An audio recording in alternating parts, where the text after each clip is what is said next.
Švedska ljudska pravljica, zakaj je smreka tudi pozimi zelena. Nekoč pred davnimi časi so bila vsa drevesa v gozdu vse leto zelena. Zgodilo se je, da je čez gozd letela bolna taščica, ki je iskala dom. Sedla je na brezo in zaprosila: "Breza, vitka breza, ali lahko počivam med tvojimi vejami? Ko bom ozdravela, te bom prepevala." "Ne," je nejevoljno zašumela breza. "Tu ni prostora zate, preveč ptičev že živi v moji krošnji, pojdi drugam." Taščica je odletela do bukve. "Bukev, mogočna bukev, ali smem pristati na tvojih vejah? Na varnem bi rada počivala."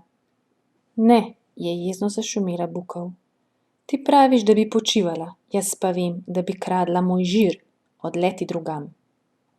Taščica je pristala na vrbi. "Vrba, košata vrba, bolna sem in ne morem leteti daleč. Ali lahko prenočim v tvoji krošnji?" "Saj ti ni treba leteti daleč," je hudobno zašumela vrba.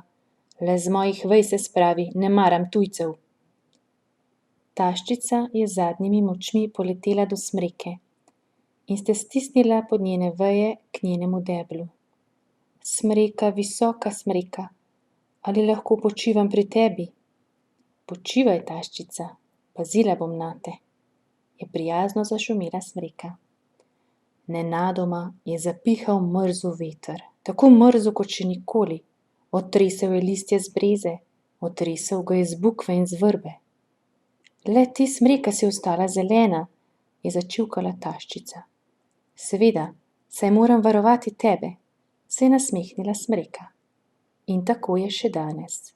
Druga drevesa zgubijo liste, smreka pa je zelena tudi pozimi.